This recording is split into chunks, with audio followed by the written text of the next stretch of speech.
வணக்க நண்பர்களே. ஐயா, சந்திரமுகி, ராஜா ராணி, தனி ஒருவன், கஜினி, பில்லா, யாரடி நீ மோகினி, வல்லவன் போன்ற சூப்பர் ஹிட் படங்களில் நடித்த நடிகை லேடி சூப்பர் ஸ்டார் நயன்தாரா அவர்களை பற்றிய சிறப்பு பதிவு இந்த பதிவு. கல்யாண கேசட். இன்றைக்கி எங்கே பார்த்தாலும் கல்யாண கேசட்டு என்ற வார்த்தை ஒலித்து கொண்டே இருக்கிறது. அது சோசியல் மீடியாவாகட்டும் இல்லது நமது வீடுகளாகட்டும் எப்போதும் எல்லோரும் கல்யாண கேசட்டை பற்றி பேசி கொண்டுள்ளார்கள். இந்த கல்யாண கேசட்டுக்கு ஒரு நீண்ட நெடிய வரலாறு உண்டு நண்பர்களே. 1988ஆம் ஆண்டு எனக்கு திருமணமானது கரூரில். செங்குந்தபுரத்தில் பொங்கு திருமண நிலையம், ஒரு சின்ன கல்யாண மண்டபம். அங்கே கல்யாணம் நடந்துச்சு. அப்போ பார்த்திங்கன்னா மெட்ராஸ்லேருந்து கேமராமேன் வந்திருந்தார் ஷூட் பண்ணுறது கல்யாண கேசட். கரூரில் ஆள் கிடைக்கல அப்போ, ஏன்னா ரொம்ப ரேர் அந்த காலத்தில் வீடியோ கேசட் பண்ணுறவங்க. அதனால் நான் மீடியாவில் இருக்கனால சென்னையிலேருந்து வந்திருந்தாங்க. என் ஃப்ரெண்டு தான் ஷூட் பண்ணாங்க. அவரை சுற்றி ஒரு பெரிய கூட்டமே. அவர் எப்படி எடுக்கிறாரு, என்ன மாதிரி எடுக்கிறாரு அப்படின்ட்டு தனி கவனிப்பு, செம சாப்பாடு. அப்படிலாம் அவரை கவனித்து சென்னைக்கு அனுப்பிவிட்டோம். ஷூட்டிங் முடிஞ்ச உடனே கல்யாண கேசட்லாம் உடனே கொடுக்கல. அங்கே போய் எடிட் பண்ணி, எப்படி எடிட் பண்ணுவாங்க அப்படின்னா பழைய பாட்டை போட்டு விட்ருவாங்க பின்னாடி. அதுதான் எடிட்டிங். அதற்கு பிறகு தான் அந்த கல்யாண கேசட் வந்தது. ஆனால் நம்மக்கிட்ட டெக் இருக்கணும் பார்க்குறதுக்கு. அப்போ டெக்கெலாம் கிடையாது. டெக்கெலாம் வாடகை கொடுற கடையே வச்சுருந்தாங்க. அந்த தொழிலெலாம் இன்றைக்கி நசுங்கி போய் விட்டது. பர் ஹவர் 10 ரூபாயோ 15 ரூபாயோ அந்த டெக்கு வாங்கிட்டு வந்து தான் பார்க்கணும். ஏன்னா சினிமா படங்கள் கேசட்டு அப்போல்லாம் போட்டுக்கிட்டு இருந்தாங்க. அந்த மாதிரி தான் கல்யாண கேசட்டு ரிலீஸ் ஆகி நாங்களாம் பார்த்து கொண்டு இருந்தோம். இப்பொழுது கல்யாண கேசட் என்ற வார்த்தை மறுபடியும் பிரபலமாக ஆகிவிட்டது லேடி சூப்பர் ஸ்டார் நயன்தாரா அவர்களினால். நெட்ஃப்ளிக்ஸ் ஓடிடி தளத்தில் நயன்தாரா தன்னுடைய பிறந்த நாளான நவம்பர் 18ஆம் தேதி அன்று நயன்தாரா த ஃபேரிடெல் என்ற டாக்குமெண்ட்ரியை ரிலீஸ் பண்ணினார்.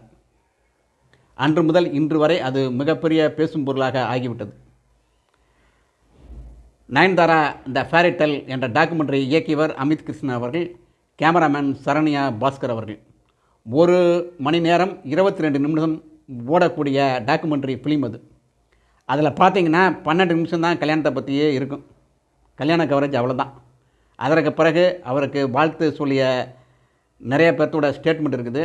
எந்த பின்புலமும் இல்லாமல் டயானாவாக கேரளாவிலிருந்து கிளம்பி நயன்தாராவாக தமிழ் திரையுலகில் இன்று வரை புலோச்சி கொண்டிருக்கிறார். லேடி சூப்பர் ஸ்டாருங்கிற பட்டம் இவருக்கு தான்.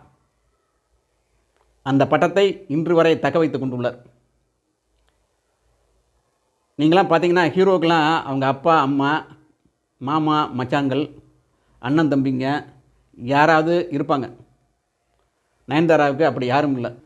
தன்னுடைய திறமையை நம்பி துணிச்சலாக களமிறங்கி லேடி சூப்பர் ஸ்டாராக இன்று வரை வலம் வந்து கொண்டு இருப்பவர் நயன்தாரா அவர்கள்.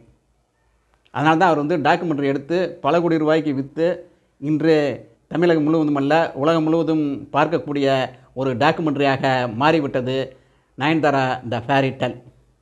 கேமராமேன் சரண்யா பாஸ்கர் சூப்பராக பண்ணியிருக்கார். அதில் எந்த வித மாற்று கருத்தும் இல்லை. இவங்கள்ட்டிருந்து நம்ம கற்றுக்க வேண்டிய பாடம் என்ன? ஏன் இவர் நம்பர் 1 இடத்துலையே இருக்கிறார் இத்தனை வருடமாக?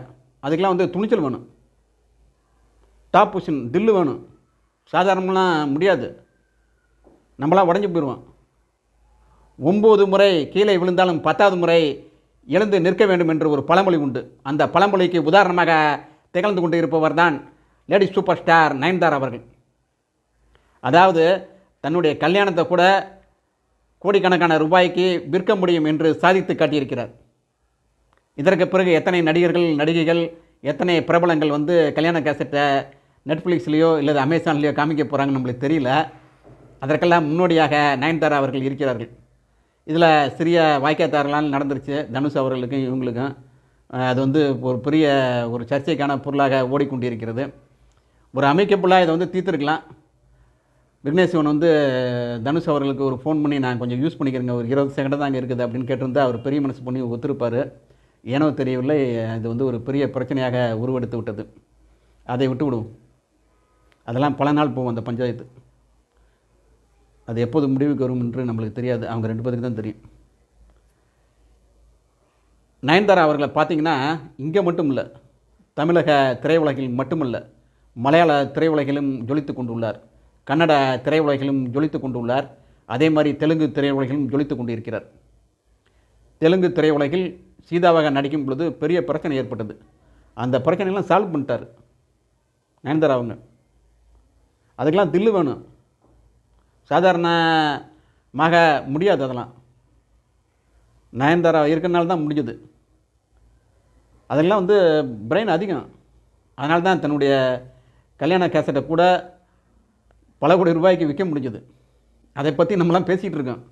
இதெல்லாம் வெற்றி, நயன்தாராவுக்கு கிடைத்த வெற்றி, அவருடைய துணிச்சலுக்கு கிடைத்த வெற்றி. லேடிஸ் எல்லாம் அவங்கள ஒரு ரோல் மாடலாக எடுத்துக்கொள்ள வேண்டும். ஏன்னா இத்தனை வாட்டி அடிபட்டும் யாருமே இல்லாத, எந்த பின்புலமும் இல்லாத ஒரு தமிழக திரையுலகில் இன்றும் சூப்பர் ஸ்டாராக பலம் வர முடியும் என்று நிரூபித்து கொண்டிருக்கிறார் நயன்தாரா அவர்கள். இப்போ தானே கல்யாணம் பண்ணியிருக்காரு. அதுக்கெல்லாம் ஒரு ஒரு கான்ஃபிடன்ஸ் வேணும். கான்ஃபிடன்ஸ் இல்லாமலாம் முடியாது. ஏன்னா அவங்க இதற்கு பின்புலம் என்னன்னு பார்த்தீங்கன்னா, நிறையா புக்கு படிப்பாங்க. அதுவும் இங்கிலீஷில் நிறையா புக்கு படிப்பாங்க. எப்போதுமே புக்கு படிக்கிறவங்க தோத்ததா வரலாறே கிடையாது. நெல்சன் மண்டேலா 27 வருடங்கள் சிறையில் இருக்கும் பொழுது காந்திஜியினுடைய சத்திய சோதனையை பலமுறை படித்திருக்கிறார். அதனால்தான் அவர் துணிவாகவே இருந்தார் 27 வருஷம். நினைத்து பாருங்கள் நண்பர்களே, சிறையில் 27 வருடங்கள் வாழ்வது சாதாரண விஷயம் கிடையாது. அதே மாதிரி மார்ட்டின் லூதர் கிங் ஜூனியர் காந்திஜியுடைய வாழ்க்கை வரலாற்றை பலமுறை படித்திருக்கிறார். புக்கு படித்தா உங்களுக்கு தெம்பு வரும், திறனையும் வரும், தைரியமும் வரும். நயன்தாரா நிறையா புக்கு படிக்கிறவங்க. அதெல்லாம் தான் அவங்களுக்கு கை கொடுத்து அவங்கள நம்பர் 1 பொசிஷனில் இன்றைக்கி வரைக்கும் வச்சுக்கிட்டு இருக்குது. லேடி சூப்பர் ஸ்டார் நயன்தாரா அவர்களை வாழ்த்துகிறேன். இது போன்ற பல டாக்குமெண்ட்ரிகளை அவர் படைக்க வேண்டும், பல பேர்களுக்கு வேலைவாய்ப்பை வழங்க வேண்டும். இது போன்ற ஒரு துணிச்சலான பெண்மணியை நான் தமிழக திரையுலகில் இதுவரை கண்டதில்லை. அதற்காகவே அவருக்கு பாராட்டுகளை தெரிவித்துக் கொண்டு விடைபெறுகிறேன். நன்றி, வணக்கம்.